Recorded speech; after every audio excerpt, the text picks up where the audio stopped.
Man. So so Obama just gave his like final speech, and like that dude is something else, man. Like Joe Biden, Brock, his wife.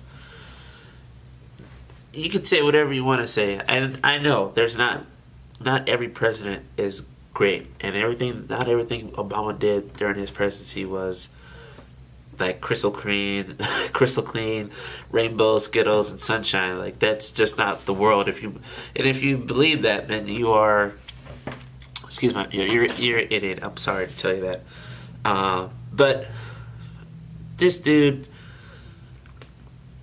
This dude's just so classy, man, with what he says and the elegance of how he speaks. And I know people are like, "Oh, that's the trait of what he does to make people not really, you can say whatever you want to say, but there's no way you can listen to Obama's speech and not feel something. It's impossible." And Brock, he is the man of that. And as a young, whatever, as a 28-year-old male in America, and I ain't gonna say African American because it's getting really played out, and he even addressed it in his speech. Like, as just a 28-year-old male here in this time of 2017, and as a millennial, this is the most dangerous term in the U.S. right now. I just felt like what he was speaking to was so real. It was to the point where, especially the point where he said, if you have an argument or if you have a disagreement with somebody, don't just say it over social media like this right now. This is social media. Go out and physically talk to that person one-on-one. See what their emotion is like. See what their body language is like. Like, 70% of communication is in body language. So when you take that away, what are you really, getting? What are you really feeling?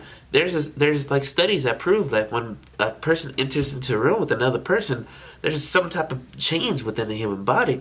So what he said resonates so well, and it just makes me feel like he's right. We have to do better. You guys already know I'm a big Bernie fan. I've been a big Bernie fan.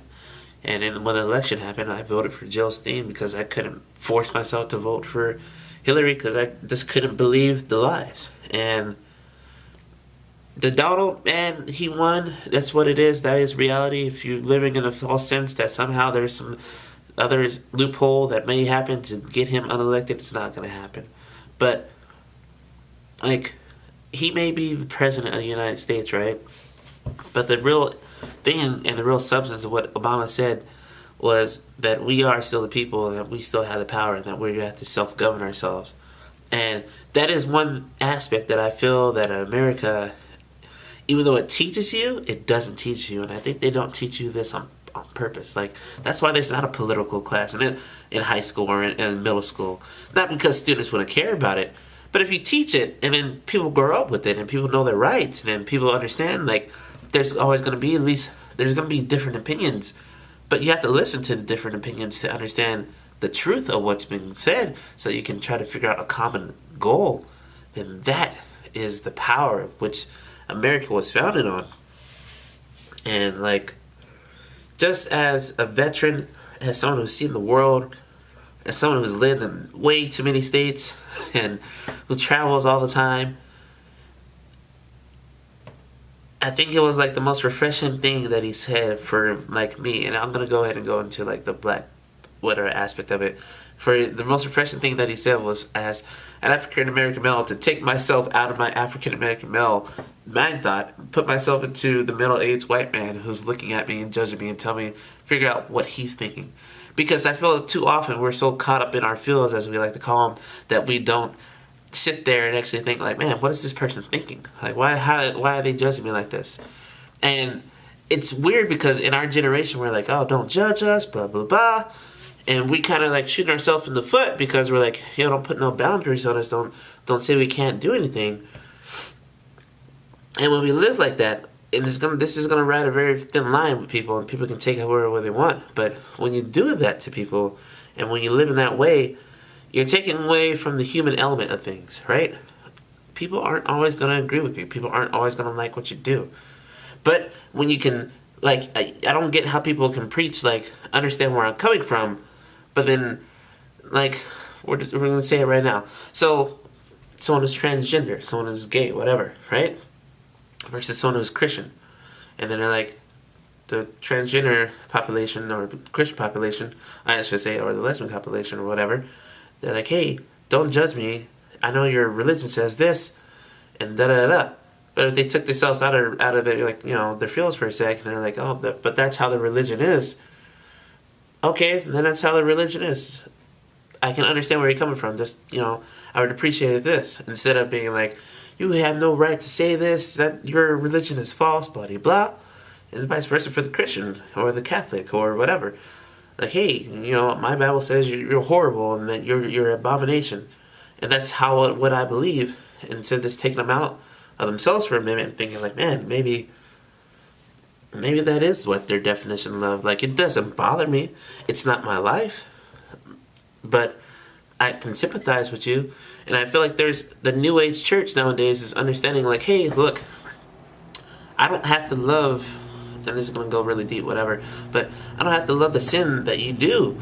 I just have to love you as a person. And that's the one thing with all religions, no matter what. You can take whatever you want to say, but the one thing in all religions is to love the person, not, you know, what their actions are, right? Unless they're like a murderer, rapist. That's, everybody agrees. We just don't like them. I'm sorry. That's a true fact. You can be whatever. I will not judge. That's one boundary that I will judge you on very hardly. If you're a rapist, pedophile, anything like that, I'll judge the hell out of you. But in other senses, yes, take yourself back, put yourself in their shoes. And I think Obama just, like, thank you for the past 8 years, right? Thank you for trying. Thank you for listening to the people, getting hurt, showing your emotion, making us laugh with some of the side commentary, rolling with the punches. Joe Biden, thank you for being like the good cool uncle who wears the Ray-Bans for the United States of America. Like, it's just, I don't know, Michelle, you're awesome. Thank you for getting people back in, like, kids into fitness. Like, what? Kids like video games. You're trying to get them into fitness, and that's your like, you know how crazy that is? That's such a big goal, and you were actually semi-successful at it, if not successful at it, because I'm not gonna lie, I'm like 28, and I know that kids don't want to go out and go play video games, go out and play some real sports, unless they're like, oh, they don't think of their body type, they don't think that, you know, society tells them that's who they are. And it's good that Obama brought up that other point, like, societies and the media are trying to really make people all think a certain type of way, but you know what, man, it has nothing on the precedence of how people should relate to one another and how people should feel about themselves. Like, that's because, unfortunately, we grew up in a time where social media is king. Just because the social media and the world and the trends say that you're supposed to feel a certain way, be great in yourself. Believe in yourself. Believe that, man, maybe use that social media power where you're not really secretly talking to someone one-on-one, but you use that ability and someone's like saying, hey, man, I think you're doing a great job. Continue trying to lose the weight. And learn how to use that field. And maybe one day you guys can meet at a convention one-on-one in real space, and you'll be like, look what I've done. And you'll be like, I saw your progress. This is awesome. And I think this is the power of YouTube, and I think this is the power of true technology and how to use it. And as a millennial, that's what I think.